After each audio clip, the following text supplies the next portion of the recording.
नवां दिन आया मखलूक उत्ते ओ तू कर दे करम करीम रब्बा।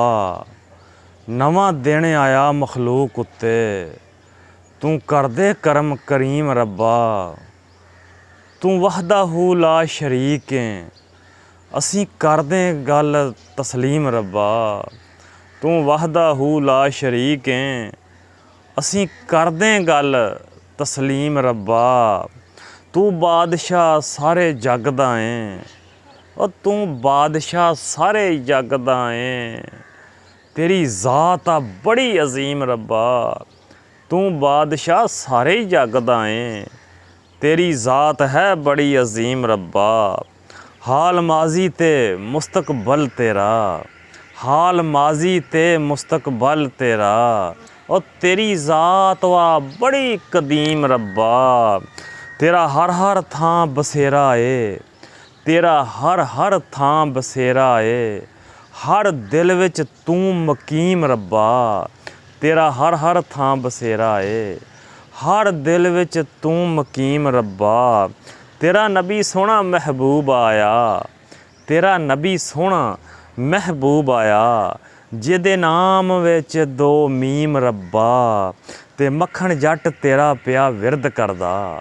और मक्खण जट तेरा पिया विरद करदा। सोहणे नबी दित्ती तालीम रब्बा। हज़रात मोहतरम, एक बारी फिर अल्लाह रब्बुल इज़्ज़त ने इस मखलूक ते करम कीता। रात दे हनेरे छट गए, रात दियां तन्हाइयां ख़त्म हो गईयां, रात दी जड़ी सी संगीनी ख़त्म हो गई, रात दा हनेरा जांदा रहा।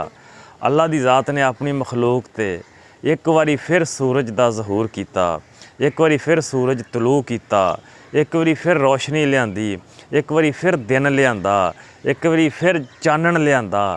तो जनाब इस दिन ते अल्लाह रब्बुल इज़्ज़त दा शुक्र अदा करदे हां कि उन्हें एक बारी फिर हनेरे दूर कर दिते, रोशनी लै आंदी, दिन चढ़ गया। तो उहदी ज़ात दी हमदो सना करो।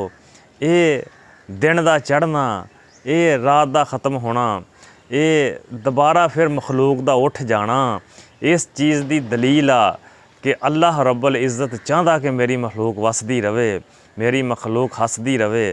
तो उस ज़ात दा शुक्र अदा करिए कि उन्हें एक बारी फिर उठण दी तौफीक दित्ती।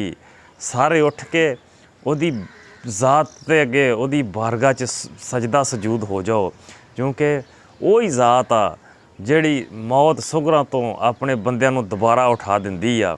तो नवां दिन आ गया वा, नवीं आरज़ूआं पैदा कर लो, नवे वलवले पैदा कर लो, तो नवीं इबादत पैदा कर लो।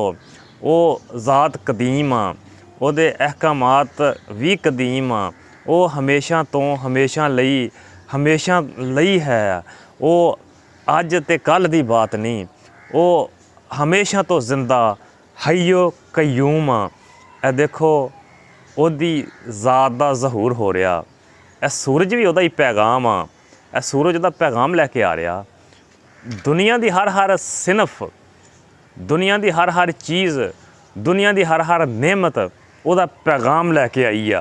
ਉਹਦਾ पैगाम सुन लईए, ਉਹਨੂੰ सजदा सजूद कर लईए, फिर ਉਹਦੇ नबी ते दरूद शरीफ पढ़ लईए, फिर ਉਹਦੀ नबी दी आल ते दरूदो सलाम पढ़ लईए। तो मक्खण जट तेरा पिया विरद करदा, और दित्ती नबी ने ये तालीम रब्बा। ते तेरा नबी सोहना महबूब आया जिहदे नाम विच दो मीम रब्बा।